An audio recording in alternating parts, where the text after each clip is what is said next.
같이 경건한 마음으로 마음과 몸을 정돈해 주시고 우리 함께 묵상 기도드림으로 하나님 앞에 주일 오전 11시 예배를 드리도록 하겠습니다. 다 같이 기도하시겠습니다.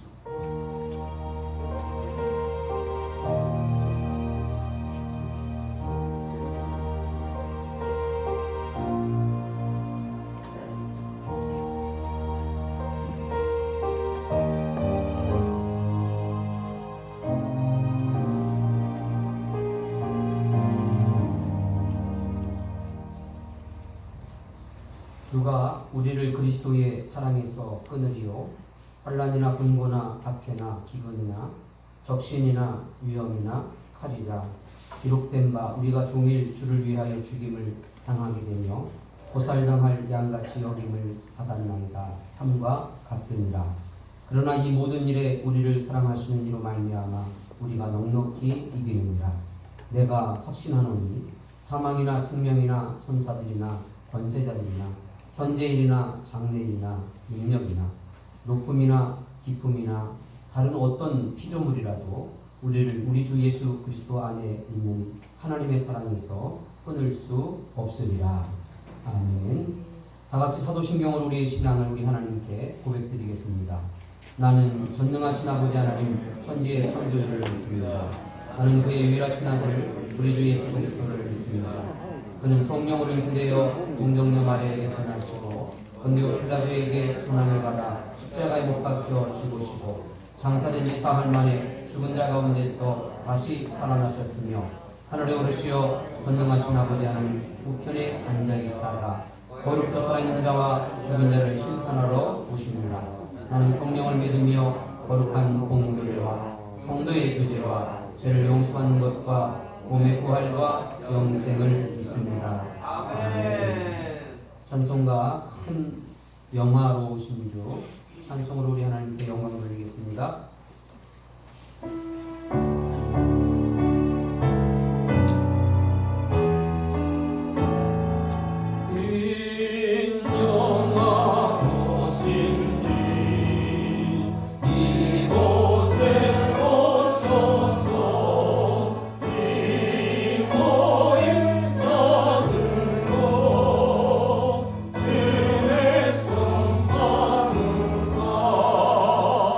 너 중에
같이 합심하여서 한 마음으로 기도하는 시간 갖겠습니다. 이 시간 우리 함께 드려지는 기도는 오늘 드려지는 이 예배가 하나님께서 받으실 만한 거룩한 영적인 예배가 되어줄 수 있기 위해서 지난 한 주간의 삶 속에서 혹은 아직까지도 우리가 해결하지 못한 하나님 앞에 범죄한 것들, 하나님 앞에 불순종했던 것들 회개하시고 참여하시며 돌이키는 은혜가 있기를 바라며 오늘 예배를 하나님 받아주시고 우리를 만나주시기를 원합니다. 회복과 치유를 하나님의 만남의 사건을 경험할 수 있기를 원합니다. 코로나 바이러스 19의 확진의 멈춤과 그리고 회복과 치유를 이 땅 위에 하나님 함께 해주시기를 위해서 우리와 함께하고 있는 한우들을 위하여서 다음 세대들을 위하여서 우리 마음의 소원을 가지고 오늘 이 시간 주여 내가 왔습니다. 나를 만나주시고 우리의 예배를 받아주시옵소서. 우리 함께 기도하는 시간 갖도록 하겠습니다. 기도하시겠습니다. 아버지 하나님, 은혜와 사랑을 진심으로 고맙고 감사합니다. 오늘도 거룩한 주일날 하나님 앞에 왔습니다. 참으로 불쾌하고 참으로 불순종하고 때로는 아버지 불신앙 속에서 이 땅에 살아가는 동안 미움과 다툼과 시기와 질투 속에서 혹은 아버지 걱정과 염려 속에서 분쟁 속에서 나눔 속에서 살다가 왔습니다.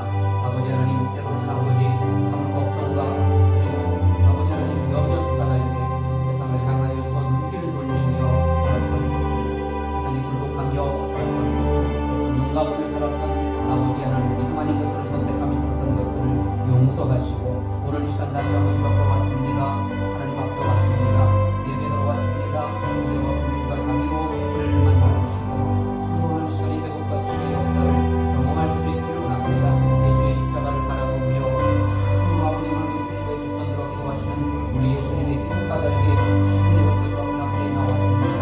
아버지 하나님 은혜와 긍휼을 베어주셔서 참으로 오늘도 마음의 소원을 이루어주시고 우리를 만나는 사건을 통하여 주의 능력과 공급하심을 힘입어서 아버지 하나님 세상을 향하여 승리할 수 있고 이기고 싸울 수 있는 아버지 기가 막힌 시간 되어지기를 원하고 소망합니다.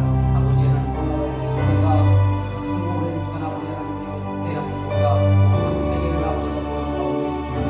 특별히 가난한 백성들이 고통을 당하고 죽임을 당하고 나오고 있습니다. 하나님 불쌍히 여겨주셔서 이것을 잡을 수 있도록 합니다.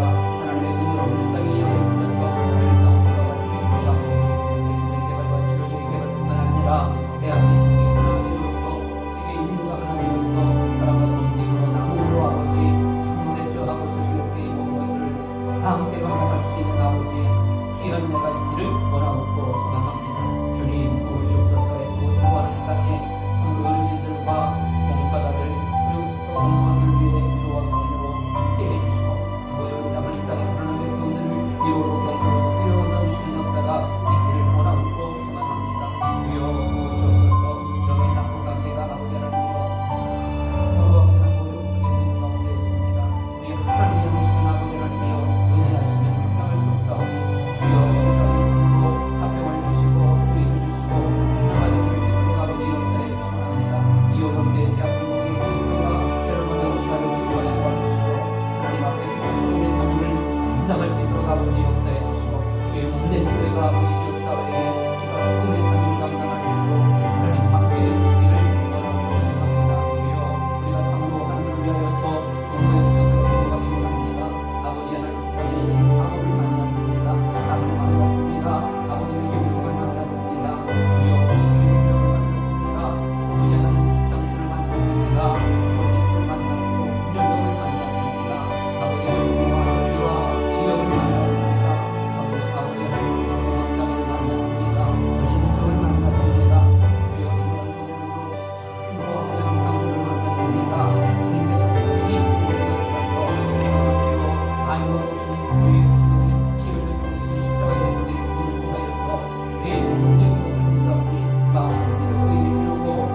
말씀으로 우리에게 임하여 주셔서 함께해 주심으로 말미암아 새 힘을 공급받고 돌아가게 하여 주시고 주의 이름으로 주여 넘치게 베풀어주시고 말씀이 능력이 되어 아버지 하나님을 승리하게 도와주시기를 원하고 소망합니다. 주님 함께하여 주시옵소서. 주님 영광을 받아주시고 합니다. 예수님의 이름으로 감사하며 간절히 기도드렸습니다. 아멘. 오늘 우리에게 주신 하나님의 말씀 열왕기상 17장 8절에서 14절까지의 말씀, 내 손에 떡 한 조각이라는 제목으로 말씀을 증거하겠습니다. 열왕기상 17장 8절에서 14절까지의 말씀 우리 함께 교독하겠습니다. 여호와의 말씀이 엘리야에게 임하여 이르시되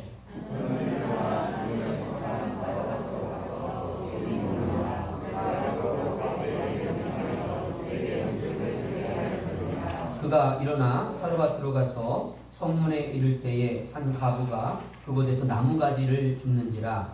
이에 불러 이르되 청하건대 그릇에 물을 조금 가져다가 내가 마시게 하라.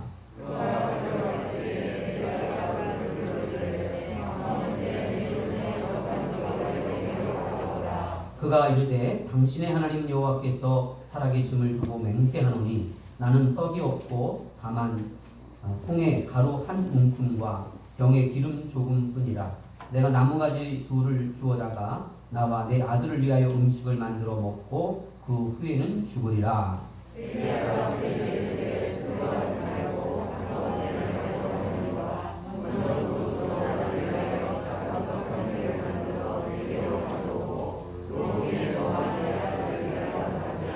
(14절) 말씀입니다. 이스라엘의 하나님 여호와의 말씀이 나 여호와가 비를 지면에 내리는 날까지 그 통에 가루가 떨어지지 아니하고 그 병에 기름이 없어지지 아니하리라 하셨느니라.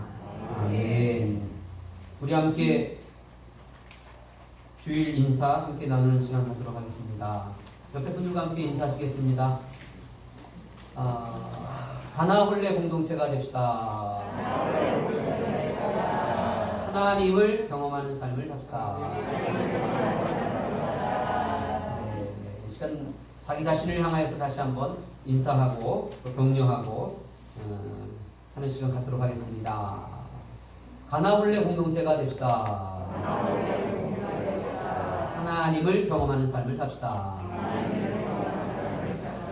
네.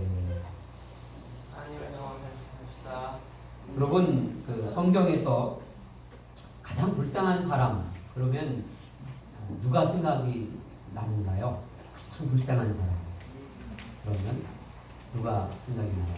순간 나요 하지 마시고 성경에서 가장 불쌍한 사람 그러면 생각나는 사람 있습니다. 우리 하나님께서는 구약 성경에 보게 되면 유독히 세 사람에 대하여서 굉장히 불쌍하게 여기는 마음, 궁일이 여기는 마음을 갖고 계신 것을 우리가 만날 수가 있죠. 나그네와 그리고 보아와 가부 이 세 사람에 대하여서 하나님 주독스럽게 불쌍히 여기는, 아주 궁일이 여기는 그런 마음을 항상 백성들에게 나타내고 있는 것을 저희는 쉽게 만날 수가 있습니다.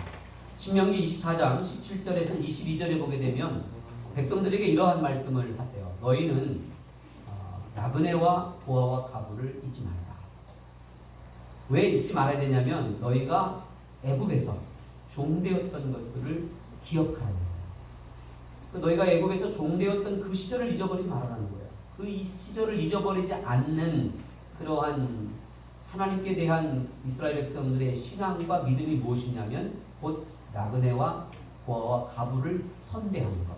이렇게 이제 말씀을 해주고 있는 것을 보게 됩니다. 오늘 본문의 말씀을 보게 되면 엘리야 시대 때의 사르밧 가부에 대한 얘기를 나오고 있죠. 엘리야와 사르밧 가부의 시대를 우리는 상실의 시대다. 그렇게 우리는 정의를 할 수가 있겠습니다. 그 무엇을 상실했냐면 한번 따라하실까요? 평안을 상실한 시대였다라고 하는 것입니다. 먼저 정치적으로 평안을 상실한 시대였습니다. 정치적으로. 그 시대에는 우리가 잘 아시는 것처럼 남쪽 유다를 누가 지배하고 있었냐면 왕으로서 아합과 이세벨이라고 하는 사람. 아합은 여러분 잘 아시는 것처럼 구약 성경의 최고의 나쁜 왕입니다. 하나님께서 보시기에 최고의 악질왕으로 보시고 있습니다. 대표적인 것이 우리가 아시는 것처럼 나봇의 포도원을 어떻게 해요? 빼앗기 위해서 나봇을 죽여버리지 않습니까? 그것도 그 옆에서 누가요? 이세벨이 부추켜가지고. 그래서 세계의 3대 악처 중에 이세벨이 들어가는 거예요. 3대 악처. 남편에게 사람 죽이라고 시키는 여자가 이 여자였죠. 그렇게 폭정. 그래서 백성들이 그 폭정 안에서 살았던, 그래서 정치적으로 굉장히 평안을 상실한 그러한 시대였습니다. 두 번째로는 종교적인 평안을 상실한 시대였죠. 우리가 잘 아시는 것처럼 엘리야가 갈멜산에서 바알과 아세라 850명과의 영적인 전쟁을 했지 않습니까? 그때 엘리야가 갈멜산에 모여있는 그 산을 가득 덮은 백성들에게 뭐라고 했냐면 너희가 양다리에서 돌아오라는 거예요. 양다리에서. 한쪽은 하나님께, 한쪽은 바알과 아사레에게 이렇게 걸치고 사는 너희들이요 돌이키라고 그렇게 얘기를 했던 엘리야의 예침을 우리가 기억하고 있죠. 그래서 그 시대에는 종교적인 평안을 상실한 시대였습니다. 또 하나는 환경적인 평안을 상실했죠. 환경적인. 잘 아신 것처럼 이스라엘 유대 땅이라고 하는 것이 광야입니다. 광야. 가뜩이 나면서 어려운 땅입니다. 살기가 어려운 땅이죠. 그런데 그때는 3년 반이나 하늘이 닫혔어요. 그래서 3년 반 동안 하늘이 닫혀서 비가 내리지 않는 가뭄의 때였습니다. 극심한 가뭄의 때였다는 거예요. 그래서 환경적으로 정말로 그렇게 평안을 상실한 시대였고요. 또 역시 또 경제적으로도 평안을 상실한 시대였습니다. 3년 반 동안 비가 오지 않은 그 땅에서 먹고 사는 가난한 백성들의 얘기가 오늘 이 사르밧가우에게서 나타나고 있는 것이죠. 그래서 경제적으로도 평안을 상실한 시대였고요. 또 하나는 오늘 본문의 말씀은 돕고 살아야 될 인적 자원의 상실의 시대였다. 이 과부와 그 하나밖에 없는 이 아들이 오늘 이것 먹고 죽을 수밖에 없는, 도와줄래야 도와줄 수 없는 그런 인적 자원들이 상실한 그러한 시대에 이제 살았던 것이 오늘 본문 속에서 나타나고 있는 평안이 상실한 시대였다라고 말씀을 해주고 있습니다. 빌립보서 4장 6절과 7절에 보게 되면 우리 하나님께서 이러한 말씀을 우리에게 주고 계십니다. 아무것도 염려하지 말고 다만 모든 일에 기도와 간구로 너희 구할 것을 감사함으로 하나님께 아뢰라. 그리하면 모든 지각에 뛰어난 하나님의 평강이 그리스도 예수 안에서 너희 마음과 생각을 지키시리라 하는 말씀을 우리에게 주고 있습니다. 기도의 유익이 무엇이냐면 우리 마음과 생각에 하나님의 평강이 떠나가지 않는다는 것입니다. 하나님의 평강이 우리의 마음과 생각을 지켜준다는 거예요. 여러분, 우리가 왜 어렵습니까? 마음이 흔들리기 때문에 어렵죠. 마음이 나뉘어지기 때문에, 쪼개지기 때문에 어렵죠. 오늘 주일날 이렇게 와서 예배드리고 있는 이 현장 속에서도 여러분들 저나 연약하기 때문에 걱정과 염려를 우리가 놓을 수가 없죠. 때로는 두려움을 놓을 수가 없습니다. 그런 염려와 걱정과 좌절과 절망과 두려움 속에서 우리가 신앙생활을 하다 보게 되면 내 마음이 어떻게 해요? 하나님의 평강이 있을 수가 없어요. 그래서 늘 발을 동동거릴 수밖에 없고 두려울 수밖에 없고 걱정할 수밖에 없고 근심이 얼굴에 가득 부을 수밖에 없는 그런 우리의 삶을 살아갈 수밖에 없죠. 그럴 때 기도가 주는 유익이 무엇이냐면 하나님의 평강이 너희의 마음과 생각을 지키시리라 라는 말씀을 주시고 계십니다. 이건 기도하는 사람들이 익히 알고 있죠. 기도하는 사람들에게 첫 번째 우리에게 주시는 것이 무엇입니까? 마음이 흔들리지 않는 것. 그 파도와 바람 속에서도 그 걱정과 염려와 사건 속에서도 두려움 속에서도 여전히 어떻게 해요? 마음이 평안한 것을 우리가 느끼게 되는 것이죠.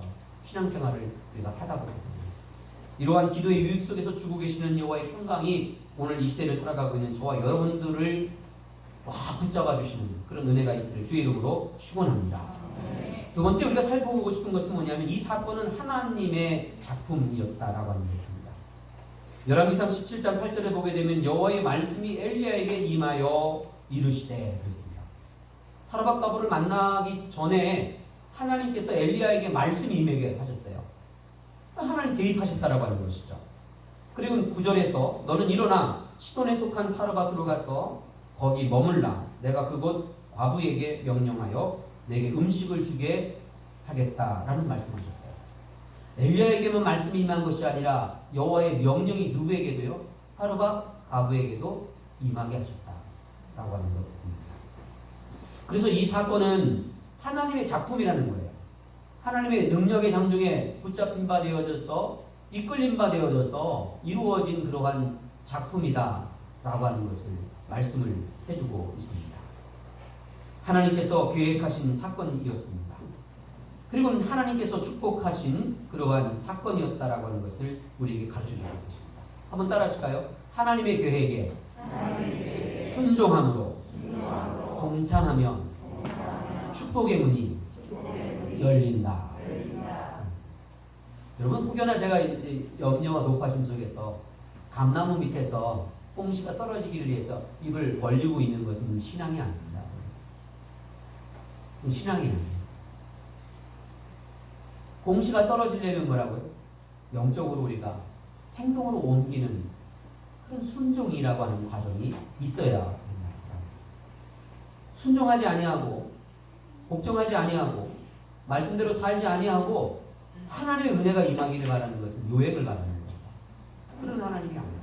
물론 하나님의 강권적인 역사도 있죠. 그렇죠? 강권적인 구원의 역사도 있지만 보편적인 얘기를 하는 것이 아니라는 것입니다. 자, 그러한 것들처럼 참으로 우리가 사는 이 시대는요, 가난의 시대입니다. 가난하다. 참 우리가 참 동의하기 어려운 시대입니다. 3만 불의 시대. 대한민국만큼 잘 사는 시대가 어디 있습니까? 밀양 사람들이 늘 하는 얘기가 뭐냐면 돈만 있으면 밀양처럼 살기 좋은 곳이 어디 있겠느냐. 그냥 살기 좋아야 되는데, 그렇죠? 그냥 살기가 좋아야 되는데 돈만 있으면 밀양만큼 살기 좋은 곳이 없다는 거예요. 아이고 그게 꼭 가로치고 꼭 붙어야 되는 거예요. 돈이 없어도 살기가 좋아야 되는데, 그렇죠? 아니 어쩌면 돈이 그렇게 많이 없어도 그냥 적당히만 있어도 좀 부족해도 살기가 좋아야 되는데 우리는 그러한 시대에 살고 있지를 않습니다. 그래서 오늘 이 시대를 우리는 상대적인 가난의 시대다 라고 말하고 있습니다. 상대적으로 가난한 거예요. 여러분 저 필리핀 가면 부자예요. 제가 미얀마나 라오스 가면 부자입니다. 왜 동의를 안 하십니까? 그런데 대한민국에 갖다 놓으면 저는 가난한 사회입니다. 여기 계신 분들 다 필리핀에 가시면요, 다 부자예요, 다 부자. 다 부자예요, 다 부자. 사람들 막 달라붙어요, 그냥. 달라붙어요. 그런데 대한민국에서 살면 어떻게 해요? 에이. 그리고 많은 사람들이 있죠. 상대적인 가난. 상대적인 가난 속에서 대한민국의 사람들은 상대적인 박탈감을 느끼며 사는 거죠. 내 아들 열심히, 그죠? 땀 흘려 벌어서 대학을 보냈는데, 저 그냥 넘치도록 있는 것들을 어떻게 해요? 뒷문으로, 그죠? 보내는, 편법을 써서 보내는. 막 박탈감을 막 느끼는 거죠. 아무리 애쓰고 수고하고 달려가도 따라갈 수가 없으니까. 요즘에는 그 가난도 세습된다라고 하는 얘기를 대한민국 사람들은 누구나 다 하고 있어요. 그런데 제가 목사로서 슬픔을 느끼고 있는 것은 뭐냐면 믿음도 세습된다는 거예요. 교회의 직분도 세습된다는 거예요.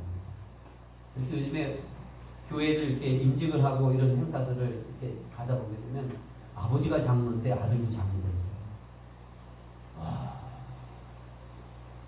그래서 가만히 얘기를 듣고 있으면 이 세습되는 거예요. 이젠 별게 다 세습돼요. 가난도 세습, 직업도 세습, 직분도 세습 되는 거예요. 이런 시대에 우리가 살아가고 있는 상대적인 시대에 우리가 살아가고 있다는 것이죠. 오늘 이 시대를 우리가 간통을 하고 감당할 수 있는 것은 하나님의 작품이 되어야 된다는 것입니다. 우리 옆에 분들과 함께 인사 한번 하시겠습니다. 하나님의 작품이 되시기를 바랍니다. 하나님의 작품이 되어야 오늘 이 시대를 관통하고 도전하고 응답할 수 있다라고 하는 성경의 말씀, 영적인 말씀을 우리에게 도전해주고 있는 것을 만나게 되어주죠. 자, 그러면 이제 세 번째로는 한번 따라하시겠습니다. 내 손에 떡 한 조각을 내게로 가져오라. 그렇게 엘리야가 사르밧 그에게 말씀, 더 나아가서는 명령하고 있는 것을 우리가 이제 만나게 되어집니다. 오늘 이제 본문의 말씀을 다시 읽지는 않지만 사르밧 가부가 그러한 얘기를 해요. 엘리야가 떡 한 조각을 좀 가져와라. 그러니까 사르밧 가부가 뭐라고 얘기합니까? 이 한 움큼하고 이 기름 가지고 떡을 하나 만들어 가지고 어떻게요? 먹고 그 후에 죽으리라. 그런 얘기예요. 그 후에 죽으리라는 얘기예요. 그래서 마지막 남은 이 떡 한 조각은 뭐예요? 미래가 보장되어지지 않은 그 후가 없는 떡이에요. 그래서 그 후에 죽으리라 라고 고백을 했습니다. 근데 엘리야가 사르밧 가부에게 뭐라고 얘기하고 있냐면 이런 얘기는 떡 한 조각을 뭐라고요? 가지고 내게 가져와서 나를 먹게 하라 그런 얘기예요. 그러면서 동일하게 그 후에 너와 내 아들이 먹으리라 하는 얘기를 하고 있습니다. 사르밧 가부에게 그 후라고 하는 것은 이 떡 한 조각이 어떻게 해요? 미래를 보장할 수 없는 마지막이었습니다. 이 떡 한 조각은 먹고 죽을 수밖에 없는 그러한 떡 한 조각이었지만 엘리야가 말하고 있는 이 떡 한 조각은 뭐예요? 그 후를 보장하고 있는 미래를 열리는 그러한 떡 한 조각인 것을 이제 말씀해주고 있는 것을 보게 됩니다. 그러면서 이제 이 말씀을 좀 들여다보게 되면 우리가 만나게 되어지는 은혜 가운데 하나가 무엇이냐면 엘리야가 그런 얘기를 해요. 두려워하지 말아라. 한번 따라하실까요? 두려워하지 말아라. 이 과부와 아들에게 뭐라고요? 두려워하지 말아라. 두려워. 여러분 두렵죠? 오늘 여기 다 마스크를 쓰고 두려워. 형체도 없고 어디 있는지는 몰라요. 뭔가 형체도 있고 시기도 있으면 얼마나 좋겠습니까? 때를 알면 얼마나 좋겠습니까? 그러나 우리의 적들은 어떻게 해요? 보이지도 않아요. 언제 올지도 몰라요. 이게 영적인 것이에요. 보이지 않는 영적인 싸움을 하고 있는 우리. 어쩌면 그러한 싸움의 연속일 수도 있어요. 바이러스와의 싸움이라고 하는 것은. 두렵죠.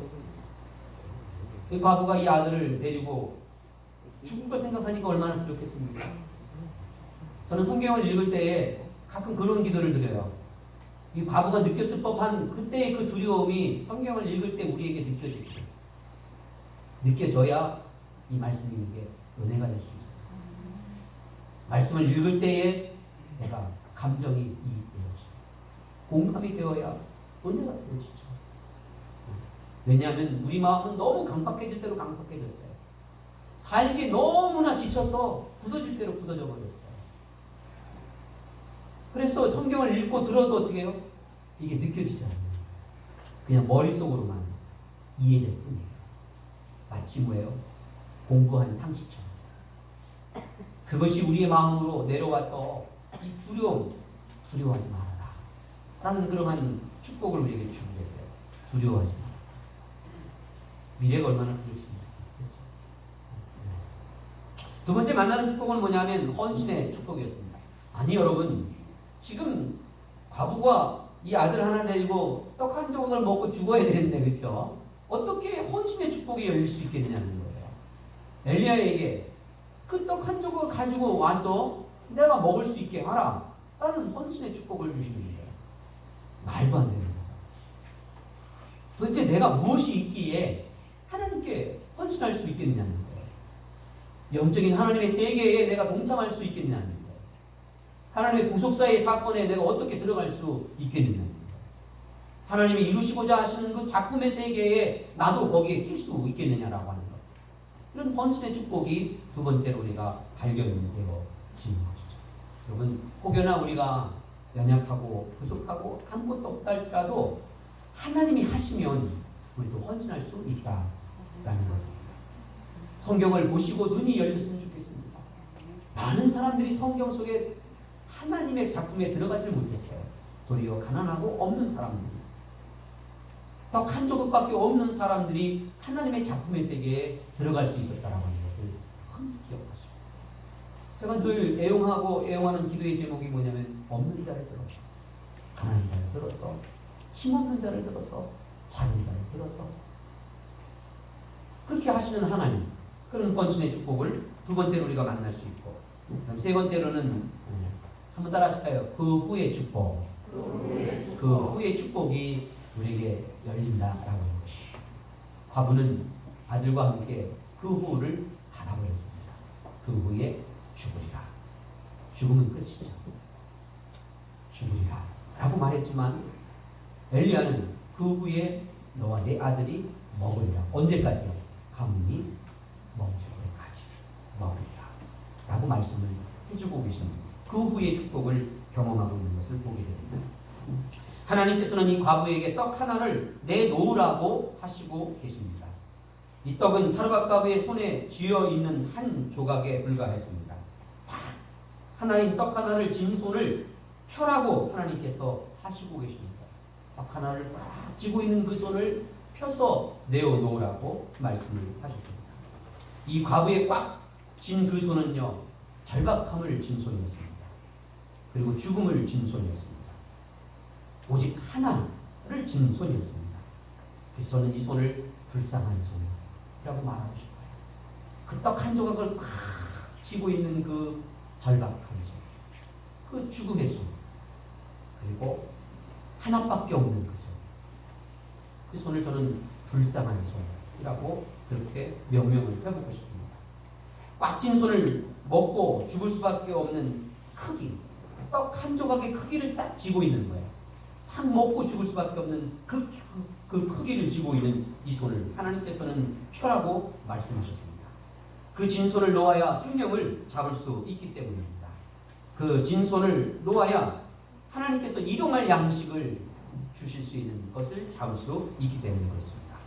그리고 그 진 손을 펼 때에 하나님 크기를 잡을 수 있기 때문에 이 손을 놓으라고, 이 손을 펴라고 말씀을 하시는 거죠. 한번 따라 하실까요? 자, 떡 한 조각 있다 생각하시고, 우리 교회 맨날 떡 주잖아요, 그죠? 떡 한 조각 있다 생각하시고 한번 이렇게 한번 줘보겠습니다. 이 떡 한 조각 크기를 우리는 쥐고 있는 거예요. 그게 인생일 수도 있고 내게 허락되어진 복일 수도 있습니다. 우리는 그것을 쥐고 있는데 이것마저도 놓으면 나는 살을 수 없다 생각합니다. 그게 사람일 수도 있고 물질일 수도 있고 경험일 수도 있고 지식일 수도 있고 어쩌면 의지하는 그 어떤 것일 수도 있습니다. 다 그거 하나를 쥐고 우리가 바둥바둥거리면서 사는 것이 이 땅의 인생들이죠. 근데 그 손을 놓아야 이 손에 생명이 잡히는 겁니다. 그 손을 놓아야 일용할 양식을 잡을 수 있는 것입니다. 그 손을 놓아야 하나님 크기의 손이 되어줄 수 있다는 겁니다. 그 얘기를 오늘 성경은 우리에게 하시고 계십니다. 마지막으로 저는 오늘 설교를 이렇게 정리하면서 잠언 그 17장 1절에 보게 되면 우리가 잘 많이 애용하는 그 성경 구절 하나 있어요. 잠언 17장 1절 기억나십니까? 혹시나 마른 떡 한 조각만 있고도 화목한 것이 제육이 집에 가득하고도 다투는 것보다 뭐라고요? 낫다. 그런 얘기를 우리 많이 얘기하죠. 저는 이 말씀을 읽을 때마다 하나님 앞에 좀 뭐랄까 좀 대들어요. 요즘 사람들 우리가 살고 있는 시대는 어떤 사람입니까? 다퉈도 좋으니까 뭐라고요? 제육이 넘쳤으면 좋겠다. 우리 시대는 그렇게 살고 있는 시대입니다. 맞죠? 공감들 하시죠? 그죠? 우리 성도님들은 아시겠지만 제가 나가서 들으면 다 그 얘기를 해요. 법정에 가서 재판하고 다투고 머리채 끄잡고 잡아당겨도 싸울 수 있는 그 돈이 있었으면 좋겠다. 먹고 죽어도 뭐예요? 죽을 돈이 있었으면 좋겠다. 그런 얘기를 얼마나 많이 듣고 사는지 몰라요. 우리가 살고 있는 시대는 그런 시대예요. 혹은 이것을 지켜내기 위해서 온갖 장치를 다 해가면서 사는 시대예요. 그렇죠? 우리 성도님들은 뭐 별로 공감하지 못하는 그런 얘기인 것을 제가 알지만 이걸 지켜내기 위해서 온갖 장치들을 다 해요. 잊어버리지 않기 위해서 온갖 장치들을 다 해가면서 사는 시대에 우리가 살아가고 있죠. 그럼 왜 이 잠언 지혜의 말씀이 우리에게 하나님께서 마른 떡 한 조각이 더 낫다 화목한 것이라고 말씀을 하셨을까? 라고 하는 것에 여러분 깊은 이 시대를 살아가는 그러한 하나님의 백성으로서 주의 자녀로서 이 말씀 앞에 고민하지 않을 수 없다. 그리고 기도하지 않을 수가 없다. 라고 하는 것을 느끼는 것이죠. 저는 그래서 이런 말씀을 드리고 싶어요. 가치의 문제라는 것입니다. 가치. 하나님께서 보고 계시는 영적인 가치의 문제. 하나님이 보시는 영적인 가치는 어디에다 두시고 계신 거라고요? 화목, 화평, 샬롬, 평강에다가 두고 계신다라고 합니다. 그러나 이 세상 사람들은 그 가치를 인정하지 않기 때문에 그 가치를 훼손해서라도 자신의 이익과 유익을 위해서 그렇죠? 이 가치를 훼손할 그런 도전하는 시대에 우리가 살아가고 있는 것이죠. 그러면 그리스도인들은 그렇게 사는 존재들이 아니다라고 하는 것이죠. 저는 오늘 결론의 말씀을 이렇게 드리고 싶습니다. 내 손에 떡 한 조각 혹은 우리 집에 있는 마른 떡 한 조각 그렇게 우리는 오늘을 살고 있는 사람들입니다. 내일을 기약하기가 어렵죠. 어쩌면 우리는 오늘을 충성을 다해서 살아가고 있는 사람들입니다. 그러면 됐다. 그러면 됐다. 목사님들하고도 만나서 그런 얘기를 좀 해요. 하나님께서 우리에게 구하라고 하는 것은 일용할 양식을 구하라고 하셨어요. 그렇죠? 일용할 양식을 구하라고 하셨어요. 오늘도 본문의 말씀을 보면 사르밧 과부에게 주시는 축복이 무엇이었냐면 가뭄이 다 끝날 때까지 내가 너를 뭐 한다고요? 굶기지 않으리라 하는 얘기만 하셨어요. 다른 얘기를 하지 않으셨어요. 아니 이 엄청난 사건 앞에서 좀 우리를 시원케 하는 그 어떤 것들을 좀 주시면 얼마나 좋을까라고 말씀하셨지만 이스라엘 백성들을 광야로 이끄시면서도 어떻게 해요? 만나와 메추라 생수의 얘기가 되는 하셨어요. 구름기둥과 불기둥의 얘기가 되면 안 하셨어요. 그 다음에 대한 얘기를 안 하셨어요. 도리어 뭐라고 하셨냐면 하루에 일용할 것만 이라고 말씀하셨어요. 그래서 오늘 저는 그런 말씀을 좀 드리고 싶어요. 주기도문에도 일용할 양식을 뭐하라고요? 구하라 그러셨어요. 가난한 사람이나 부한 사람이나 일용할 양식을 구하라 하셨사오니 일용할 양식을 구할 때에 주시는 하나님이신 것을 믿고 의지하며 이 떡 한 조각의 손을 펼 수 있는 은혜가 있다는 주의 이름으로 축원합니다. 그럴 때에 한 걸음 더 나가서 법연아 누가 알겠습니까? 하나님께서 우리 교회 위에 그 후를 약속하신 거죠. 누가 알겠습니까? 그 후를 약속하신 하나님의 요청과